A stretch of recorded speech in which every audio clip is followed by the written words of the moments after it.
I'm Swart today, and welcome to this segment of Coffee with the Candidates. We are coming to you from the studio in downtown Hope, and who I have with me this morning is Natalie James, candidate for U.S. Senate. Thank you for being here. Thank you for having me. Thank you so much for having me. To get us started, can you give viewers a little definition of what the role of senator is? Sure. So the role of the Senate is to be a fence for the people. Well, what the Senate is supposed to do is supposed to pass legislation to our actual administration for them to sign. The legislation is created by the people.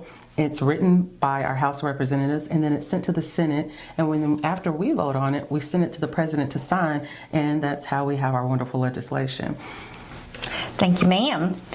Let's let them know a little bit about your background. Tell me about you. All right. So a little bit about me, of course. I'm a mom. I'm a realtor, business owner, but I'm also an Arkansan, lifelong Arkansan who came from a home of facilitators. Our family has had over 170 years of teaching experience here. I grew up in Bethel AME Church, so I grew up AME and grew up in some of the political side of things, not knowing that I was in the political side of things because it was just made so fun with our YPD. I'm also sitting on the Land Bank Commission for Little Rock, so I do numerous different things to continue to grow different communities and see where we have housing insecurity, food deserts, and just different things to try to help our community grow and be better and thrive. I got involved into this aspect of politics from stepping from the background because I've grown up with some very notable Arkansans. And I decided to actually get out here. So when I did get out here and do this, they were extremely proud that I decided to use my voice. I figured the best way for me to use my voice for Arkansans, for our future, and for our youth is to show them to be the change that we need. And that's something we haven't seen in a long time, to understand that yes, we can be upset, yes, we can be disappointed, but let's redirect that anger and put it in a more constructive way and action forward. Okay. So it's time to show that action. Well, and you might have answered my next question just a little bit, but I'll go ahead and ask, which experiences prepared you for public office? Oh yeah. Again, back to the YPD. That is one of the most amazing things. Not many people know about the African Methodist Episcopal Church, but it's one of the largest churches in the world. We're not just here locally, nationally, we're also international. And they teach us these life skills as running for office, secretary, running for the treasurer, running for whatever district that you're in, and we happen to be in the 12th district.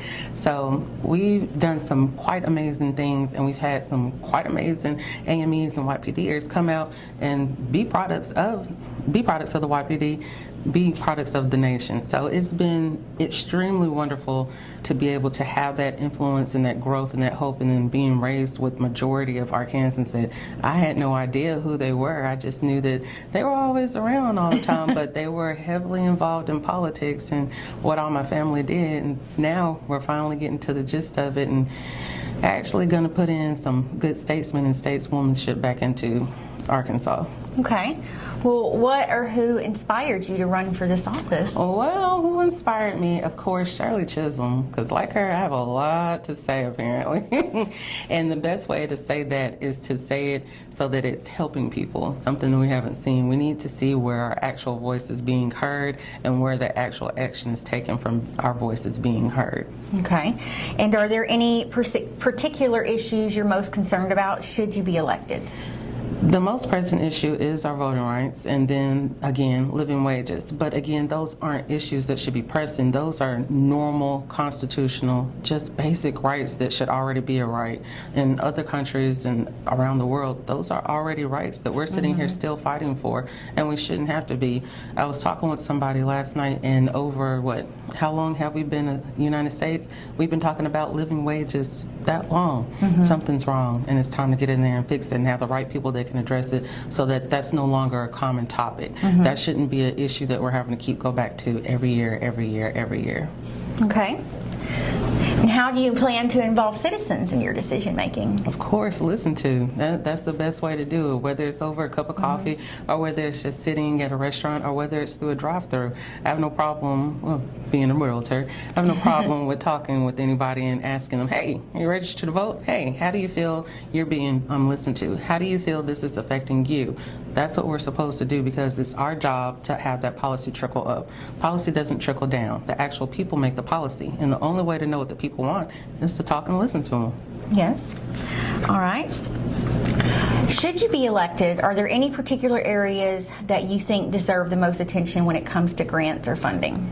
Oh my goodness.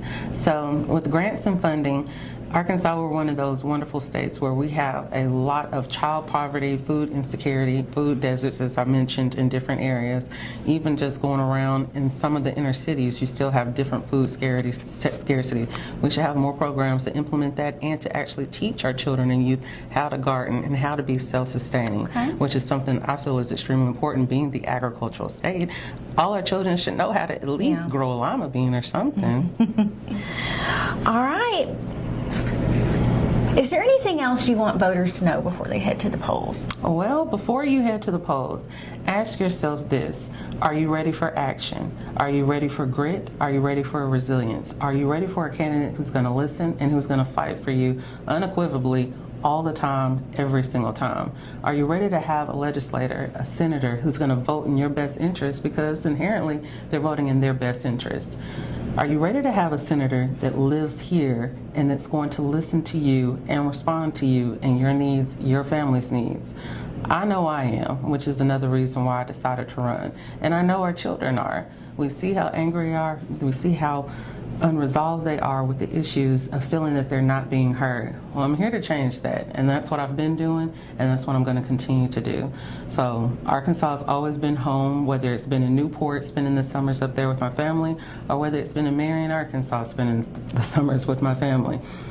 Home is rural and urban and all of Arkansas together, and it's time to have that come together and actually be shown for the United States to see and be the blueprint that we can actually come together and do something and we can make America the best that it can be. Thank you so much for being with us today, Natalie. Thank you. Thank you. And that's all for this segment of Coffee with the Candidates.